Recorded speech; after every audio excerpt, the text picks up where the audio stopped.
Bonsoir à tous. Je me permets de faire un peu de sociologie pour tenter de comprendre les dynamiques qui définissent les critiques qui invoquent la science pour condamner les contestataires des mesures sanitaires incluant la vaccination. La science est aujourd'hui un mot valise employé à toutes les sauces, comme vous le savez très bien. Tout comme l'anathème de complotiste ou de fasciste dispense le diffamateur d'avoir à formuler une argumentation vers celui qui l'accuse, le mot science en est alors l'antithèse, puisqu'il permet l'absolution et la bénédiction de celui qui l'emploie. Avec ce vocabulaire que j'emploie sans aucun euphémisme, vous comprendrez que nous sommes dans la sphère du religieux, faisant de celui qui refuse l'injection, et vous l'aurez bien compris, un hérétique.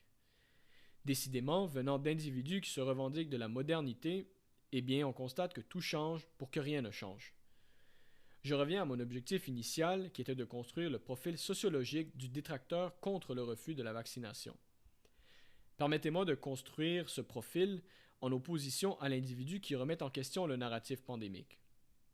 Donc, malgré les amalgames et raccourcis intellectuels qui dispensent les adeptes du narratif dominant de fournir des arguments, et que leur n'en déplaise, le côté du débat qui incorpore l'esprit scientifique est bel et bien celui qui est sceptique des décisions allant des confinements à la vaccination. En dissociant la notion de scepticisme de la science, ce n'est plus une méthode d'investigation du réel qui se met à notre service, mais plutôt une religion.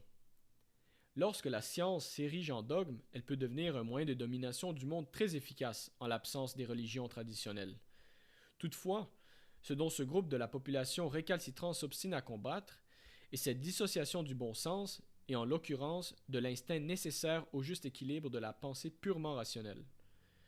Au-delà des illusions sensibles se situe une réalité intelligible, concept symbolisé par la fameuse allégorie de la caverne de Platon.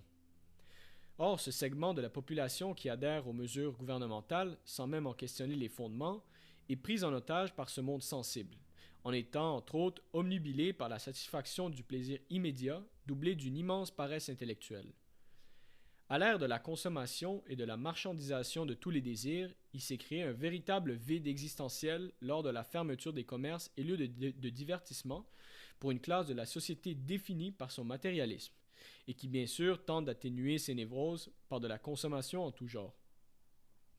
L'imbrication du concept de liberté avec l'injection au vaccin était suffisante pour soumettre les tenants de la surconsommation à une injection expérimentale. Bien entendu, il n'en tient qu'à eux de prendre cette décision. La chose devient brutale lorsque ce groupe de la population en vient à ostraciser et démoniser l'autre groupe, et ce, au nom de la science, alors que ces premiers n'ont pas jugé bon de questionner tout ce que les évangélistes des médias prêchent lors de leur homélie quotidienne. Rappelons que l'information, en tant qu'objet immatériel, n'en reste pas moins un bien consommable que l'est un bien matériel.